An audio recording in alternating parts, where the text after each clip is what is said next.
ফিরে এলাম বিরতির পর। নজর রাখবো একটু খেলার দিকে। খেলার খবরের দিকে যে খবর এই মুহূর্তে পাওয়া যাচ্ছে তা হলো সানিয়া মির্জা, যিনি অবসর ভেঙে এবার কোর্টে ফিরছেন। অস্ট্রেলিয়ান ওপেন মাঠে দেখা যাবে ভারতীয় এই তারকাকে। অস্ট্রেলিয়ান ওপেনে বিশেষ করে দেখা যাবে দীর্ঘদিন বাদে অবসর ভেঙে কোর্টে ফেরার পর এবার সানিয়াকে দেখা যেতে চলেছে।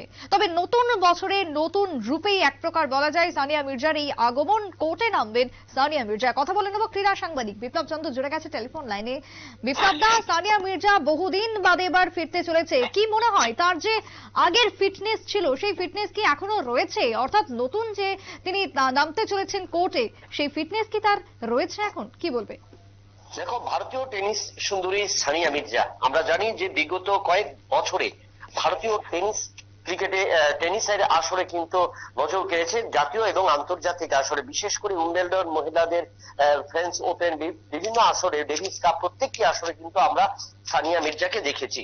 এর মধ্যে কিন্তু গত বছর 2023 সালের শেষের দিকে সানিয়া মির্জা রোহান বাপনের সাথে অস্ট্রেলিয়ান ওপেনে মিক্সড ডাবলসে অংশগ্রহণ করেছিলেন এবং তারপর কিন্তু তিনি অবসর নেন এবং অবসর নেওয়ার পরে কিন্তু ভারতীয় টেনিসের মধ্যে, মহিলা টেনিস তারকাদের মধ্যে একটা শূন্যতা তৈরি হয়। যদিও শেষ পর্যন্ত আবারই নতুন বছরের শুরুতে শোনা গেল যে এই সানিয়া মির্জা টেনিসে ফিরছেন, অর্থাৎ টেনিস কোর্টে ফিরছেন ভারতীয় টেনিস সুন্দরী। তবে সেটা খেলাধুলার ক্ষেত্রে নয়, এবার এই সানিয়া মির্জাকে আমরা দেখবো কমেন্ট্রি বক্সে। আমরা জানি যে সানিয়া মির্জা অতীতেও বেশ কিছু টুর্নামেন্টে সানিয়া মির্জাকে আমরা দেখেছি কমেন্ট্রি বক্সে, এবং তার মধ্যে থেকে এই সানিয়া মির্জা চালিয়েছিলেন টেনিস, এবং টেনিসের পাশাপাশি যখন কমেন্ট্রি করতেন সে বিষয়ে কিন্তু টেনিস সম্পর্কে অনেকটাই কিন্তু সাবলীল ভাবে তিনি সম্প্রচার করেছেন বা প্রচার করেছেন খেলাধুলার বিভিন্ন বিষয়গুলো। এবং এরপর টানা 10টি বছর কিন্তু টেনিস রাজত্ব করেছেন এই ভারতীয় টেনিস সুন্দরী সানিয়া মির্জা, যার কারণে অনেকটি পুরস্কার, একাধিক পুরস্কার তার ঝুলিতে এবং ভারতের ঝুলিতেও এসেছে অনেক পুরস্কার। এরপর 2023 সালে তিনি অস্ট্রেলিয়ান ওপেন খেলে মিক্সড ডাবলসে যখন বোপানার সাথে খেললেন, ফাইনালে খেলে যদিও চ্যাম্পিয়ন হতে পারেননি, সেখানে তারা রানার্স হয়েছিলেন। এরপরেই সানিয়া মির্জা ঘোষণা করেছিলেন তার অবসরের। কিন্তু এবার নতুন বছরে অর্থাৎ 2024 সালের এই একদম শুরুতেই কিন্তু তিনি জানিয়ে দিলেন তিনি আবার কোর্টে ফিরছেন। তবে র্যাকেট হাতে নয়, তিনি এবার ফিরবেন মাইক্রোফোন হাতে, অর্থাৎ কমেন্ট্রি বক্সে তাকে দেখা যাবে নতুন ভাবে বা নতুন রূপে এই সানিয়া মির্জাকে। বিপ্লব, ব্যক্তিগতভাবে আমরা দেখেছিলাম যে সানিয়া মির্জা তিনি বিভিন্ন চাপে ছিলেন, সেই জায়গায় দাঁড়িয়ে আগের যে পারফরমেন্স তিনি দিতেন, ভারতীয় এই তারকার যে পারফরমেন্স দেখেছিল সেই পারফরমেন্স কি তিনি এবার দিতে পারবেন বা আর কি তার দেওয়া সম্ভব হবে, কি মনে হয়?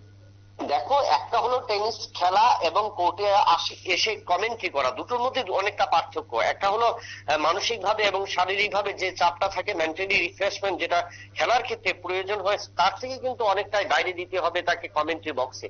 তো সেই ক্ষেত্রে কমেন্ট্রি বক্সে তার সাবলীল ভাষা এবং টেনিসের যে সমস্ত নিয়ম কানুন, নতুন নিয়ম কানুন এবং কোথায় কোথায় ফল্ট রয়েছে সে সম্বন্ধে কিন্তু সানিয়া মির্জা পুরোপুরি অবগত, এবং সেই জিনিসটা কিন্তু এতটাই অবগত সানিয়া মির্জা, যেহেতু আন্তর্জাতিক আসর, Australian Open, French Open, Wimbledon, Davis Cup প্রত্যেকটি ক্লাবে খেলেছেন, প্রত্যেকটি আসরে সানিয়া মির্জা অংশ নিয়েছেন। তার কারণে কিন্তু ওই সমস্ত বিষয়ে নতুন নতুন যে সমস্ত নিয়ম কানুন গুলো রয়েছে সেগুলো বিষয়ে অনেকটাই অবগত, এবং সেই বিষয়টা নিয়ে কিন্তু সানিয়া মির্জা ওয়াকিবহাল। তো সেই ক্ষেত্রে বোঝা যায় যে খেলাটা যতটা মেন্টালি প্রেসার থাকবে, একটা সার্ভ বা একটা করা আছে সেক্ষেত্রে রিসার্ভ করা, যে সেটা থেকে কিন্তু কথা বলাটা কিন্তু অনেকটাই কিন্তু স্বাভাবিক। তো সেই ক্ষেত্রে বলা যাবে যে যেহেতু অতীত সানিয়া মির্জাকে আমরা দেখেছি কমেন্ট্রি বক্সে এবং কমেন্ট্রি করতে, সেই সাবলীল জিনিসটা কিন্তু এবার নতুন ভাবে ফুটে উঠবে। তবে সেই ক্ষেত্রে খেলার থেকে কিন্তু অনেকটাই চাপ মুক্ত থাকবে।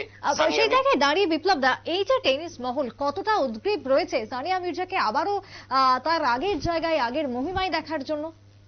দেখো, সেক্ষেত্রে আমরা জানি একমাত্র ভারতীয় টেনিস, মহিলা টেনিসে একমাত্র টেনিসের রানী বা টেনিসের সুন্দরী হিসেবেই সানিয়া মির্জাকে দেখা যায়, এবং সেই ক্ষেত্রে টেনিসের যে সমস্ত ভক্তরা, সানিয়া ভক্তরা কিন্তু অনেকটাই অবসাদে ছিলেন যে সানিয়া মির্জা কোর্ট থেকে ফিরে গেছেন, অর্থাৎ অবসর নিয়েছেন। কিন্তু তাদের মধ্যে কিন্তু ওই জিনিসটা আবার নতুন ভাবে দেখা দেবে যে সানিয়া মির্জাকে তারা দেখতে পাবে অন্য একটা রূপে এবং অন্য একটা ভঙ্গিমায়।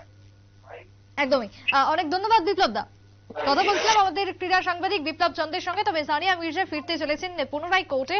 অস্ট্রেলিয়ান ওপেনে মাঠে দেখা যাবে তাকে, এবং যাকে কেন্দ্র করে একদিকে তো খুশি রয়েছে টেনিস মহল, এবং তারই সঙ্গে সানিয়ার যারা ভক্তরা রয়েছেন তারা উদ্গ্রীব অপেক্ষায় রয়েছেন পুরনো ছন্দে সানিয়া মির্জাকে মাঠে বা কোর্টে দেখার জন্য।